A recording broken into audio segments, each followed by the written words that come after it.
We are getting down to the nitty gritty with the NHL trade deadline approaching. Let's turn up the heat with Sam Cosentino. And this is Instant Analysis presented by Tylenol Rapid Release Gel Caps. Rapid release for rapid relief. Sammy Cos, thank goodness we got you because we have some questions. We know who the buyers are. We know who the sellers are. At least we think we do. But Kel Surprise, maybe a few surprise teams in the mix. A jam-packed tight Eastern Conference, at least in the wild card position. A few teams that could be going for it, or maybe not. I want to ask your thoughts on the Detroit Red Wings. Fascinating group. So I was in there on New Year's Eve to do a game and had a great chat with their head coach there, Newsy Lalonde. And he was pretty interesting in some of his comments, knowing that where his team was at that time, they had to jump over 5 or 6 teams to get in, but it was still so early in the year. And now here they are after the break, and a team that is definitely in the mix. And so I think their philosophy has changed from being, hey, let's overcook a few guys. Let's just appreciate what we have in terms of our draft pick assets and stay on this path.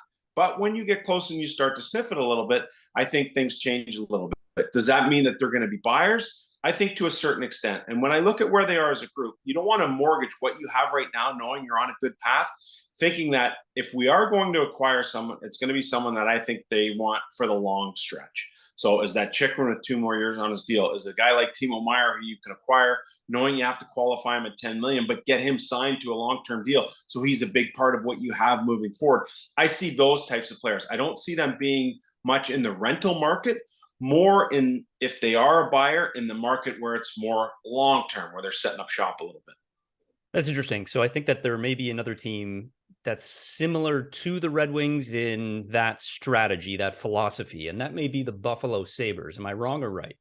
I think you're right. And again, when you look at where they are now, they have to jump over a couple of teams. But in terms of the games at hand, that's something that if you win those games, all of a sudden, you're definitely in the mix. And the one issue you have when you're the Buffalo Sabres, and I guess even Detroit for that matter, is you're not going to be looking at a top 3 spot in the division. And so absent of that, you're truly just playing for one of 2 spots, and you're a number of teams playing for those 2 wild card spots. So that limits your ability a little bit. Having said that, I love what Kevin Adams has done since he's come on board. He had a very difficult situation with Jack Eichel. He got that sorted out, got great pieces in return. They've drafted on the back end when Darlene was before him, but getting Owen Power there to solidify their back end. Samuelson, he signs to a long-term deal. People are like, hey, what's this guy doing? What are we talking about here? Yet he seems to be a really good defensive anchor. So I love all that they've got going on right now. They get Cousins done for the long-term. Tage Thompson's a stud. He'll be like playing for free by the time we get 3 years into his long-term deal. And you're thinking, all right, they're right there. So the issue with Buffalo is the goaltending is a little bit wishy-washy. Yeah, you got Craig Anderson there. You like to have that veteran guy there. UPL, what's he doing? They got guys coming. That is a concern of theirs. So when I look at where the Buffalo Sabres are, John Gibson, anyone looking for a new home? Anaheim, maybe a long-term solution? Or are they happy enough with what they've got coming up? I think John Gibson answers a lot of questions for the Buffalo Sabres right now. So, yeah, I don't want to put that exact target, but thinking along those lines of someone who's going to help grow with this young group, yet gives you the confidence in being able to support the back end. But I also look at Buffalo the same way as I do Detroit.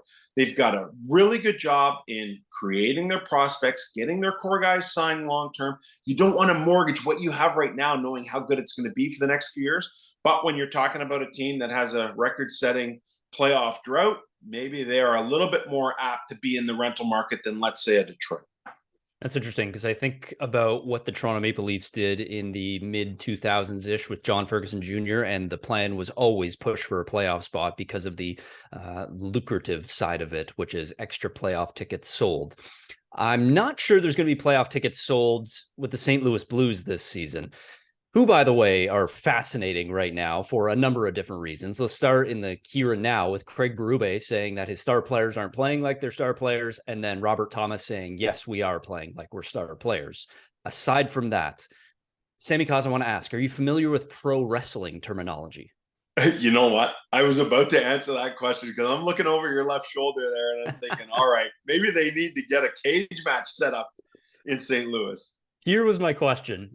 The term swerve in pro wrestling, where it looks like you're going one way with the storyline or an angle, and then all of a sudden, bang, turn on a dime and you go a different way. It feels kind of like that's what the St. Louis Blues are doing. They deal Ryan O'Reilly, they deal Vladimir Tarasenko, but then all of a sudden, it sounds like they're in the market for some big names as well. Can you take us through that idea? It's crazy. Maybe it's Chikrin. Maybe it's a Gavrikov guy. Maybe it's Timo Meier. The one thing that Doug Armstrong has is that draft pick capital. When you look at 3 first rounders and what is expected to be a really deep draft, people are going to be looking at him as a trading partner. So you also have those pieces to move in the event that you want to go and get something and put the brakes on getting rid of a couple of guys and then, moving forward. Now, you get rid of O'Reilly, you got good pieces back. What's to say he doesn't sign back there? Who knows what's going to happen in the offseason? So maybe that's something that he's thinking long-term about. But when I look at the St. Louis Blues, Doug Armstrong is very definitive in what he wants to do. And although he's moved a couple of big pieces, the Tarasenko thing has been 2 years in the making, essentially.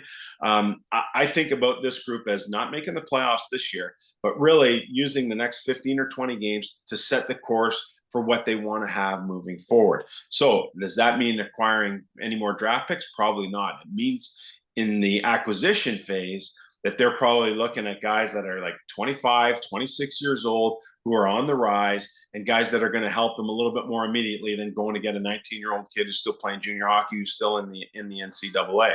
I think, though, he is definitely in the market to go big game hunting. And if Timo Meier were a guy there, it would definitely spin what they have on the access right away and say, all right, we are definitely looking towards the future, get this guy signed long-term, and then move forward from there. So for me, they're one of the more interesting groups to watch. Colton Parayko's name has come up. That would be a real big piece for somebody here down the road.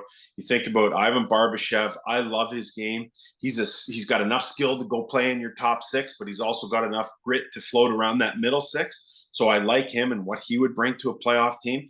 And if those 2 guys go, then you're definitely looking at something that's going to be stripped down. But if they happen to stay, then we'll see if Doug Armstrong goes the other way and goes the Meier, Chikrin, Gavrikov route. It's going to be fascinating to watch them. Probably the most interesting team here in terms of what they're going to do as we move forward to March 3rd.